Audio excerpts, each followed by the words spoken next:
नमस्कार। आज हम एक बहुत ही खास, बहुत ही गहरी कहानी पर बात करने वाले हैं। जी हाँ, शिव और पार्वती के मिलन की कहानी। प्रेम भी है और तपस्या भी। बिल्कुल। और हमारे पास एक लेख है, शिव पार्वती प्रेम और तप का संगम। तो आज की हमारी ये जो चर्चा है वो इसी लेख पर आधारित है। सही। मतलब हम ये समझने की कोशिश करेंगे कि कैसे अटूट प्रेम और कठोर तपस्या एक साथ चल सकते हैं। हाँ, और कहानी शुरू होती है पार्वती जी से, राजा हिमवान और रानी मैनावती की बेटी। जी। और लेख कहता है कि उनमें बचपन से ही ये इच्छा थी। नहीं, इच्छा नहीं, संकल्प कह सकते हैं। संकल्प कैसा संकल्प? कि विवाह तो वो शिव से ही करेंगी, एकदम दृढ़ निश्चय। अच्छा। तो आज हम यही देखेंगे कि पार्वती की भक्ति और उनकी तपस्या ने कैसे शिव जैसे मतलब वैरागी का मन जीता। बिल्कुल। तो बात शुरू करते हैं उनकी तपस्या से। हाँ, लेख में इसका जिक्र है। वो महलों का सारा सुख छोड़कर चली गईं, घने जंगलों में। जी। और ये कोई मामूली साधना नहीं थी। मतलब आत्मानुशासन का चरम था ये। कितना समय लगी ये तपस्या? हजारों वर्ष। लेख में साफ लिखा है हजारों साल। हजारों साल। और कितनी कठिन थी? बहुत ज्यादा। पहले तो सिर्फ जल पर रहीं, फिर लंबे समय तक सिर्फ हवा। सिर्फ हवा? हाँ। और आखिर में तो वो भी छोड़ दिया, मतलब पूरी तरह निराहार। बाप रे, ये तो अविश्वसनीय लगता है ही लेख ये भी बताता है कि देवता, ऋषि मुनि सबने उन्हें रोकने की कोशिश की। उन्हें चिंता हुई। पर वो नहीं मानी। नहीं, बिल्कुल अडिग रहीं अपने लक्ष्यों पर। लेख इसे सिर्फ शरीर को कष्ट देना नहीं बताता। तो फिर क्या था ये? ये उनकी मानसिक एकाग्रता थी। उनके प्रेम की शक्ति थी, एक तरह से अलौकिक। ये दिलचस्प है कि लेख इसे शारीरिक से ज्यादा मानसिक और आत्मिक बल के तौर पर देख रहा है। अच्छा, और इस दौरान शिव कहाँ थे? शिव, वो तो अपने गहरे ध्यान में थे, संसार से एकदम विरक्त। यहीं पर वो कामदेव वाला प्रसंग भी आता है ना? सही कहा। लेख में है इसका वर्णन। देवताओं ने सोचा कि शिव का ध्यान भंग करना जरूरी है, दिया। बिल्कुल। और कामदेव भस्म हो गए। पर यहाँ एक जरूरी बात है जो लेख इशारा करता है। क्या?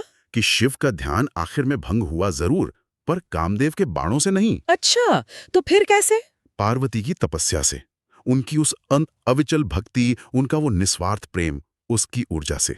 वाह, यानी सच्ची भक्ति की शक्ति सबसे ऊपर रही। तो फिर शिव ने क्या किया? उनकी प्रतिक्रिया क्या थी? लेख कहता है कि शिव पार्वती के इस त्याग, उनकी भक्ति, उनकी कठोर तपस्या को देखकर मतलब द्रवित हो उठे। उनका वैराग्य पिघल गया। हाँ, कह सकते हैं। वो पार्वती के सामने प्रकट हुए और उन्हें वचन दिया कि वो उन्हें अपनी पत्नी के रूप में स्वीकार करेंगे।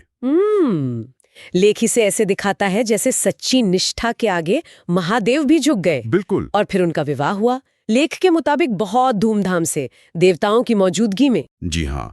और फिर कैलाश पर्वत उनका घर बना। पर कहानी यहाँ खस नहीं होती। शायद सबसे महत्वपूर्ण हिस्सा तो अब शुरू होता है।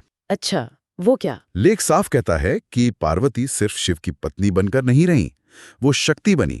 शक्ति मतलब सृष्टि की संचालिका देवी। अच्छा। उन्हें माँ दुर्गा, अन्नपूर्णा, काली, इन सब रूपों में पूजा जाने लगा। हाँ, ये बात तो है। तो उनका ये जो रूपांतरण था, ये सिर्फ पत्नी होने से कहीं ज्यादा था।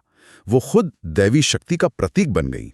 तो ये कह सकते हैं कि उनका तप सिर्फ विवाह के लिए नहीं था, बल्कि उनकी अपनी शक्ति को जगाने के लिए भी था, जैसा लेख इशारा कर रहा है। हाँ बिल्कुल। उनका देवी शक्ति बनना उनके प्रेम और तप दोनों को सार्थक करता है। तो कुल मिला के ये कथा, जैसा ये लेख हमें बताता है, ये दिखाती है कि अगर अटूट श्रद्धा हो, पक्का इरादा हो और कठोर मेहनत हो, तो असंभव लगने वाले लक्ष्य भी हासिल हो सकते हैं। सही। पार्वती का शिव को पाना सिर्फ एक विवाह नहीं है, ये प्रेम और तप के संगम की जीत है। संक्षेप में कहें तो प्रेम में कितनी शक्ति है और सच्ची लगन क्या कुछ नहीं कर सकती, ये कहानी हमें दिखाती है। और ऐसा मेल, प्रेम और तपस्या का इतना गहरा मेल वाकई बहुत कम देखने को मिलता है। बिल्कुल। जाते जाते एक सवाल मन में आता है जिस पर शायद सोचा जा सकता है। जी। लेख में जिक्र है कि विवाह के बाद पार्वती ने दुर्गा और काली जैसे रूप भी लिए, कभी कभी उग्र रूप। हाँ।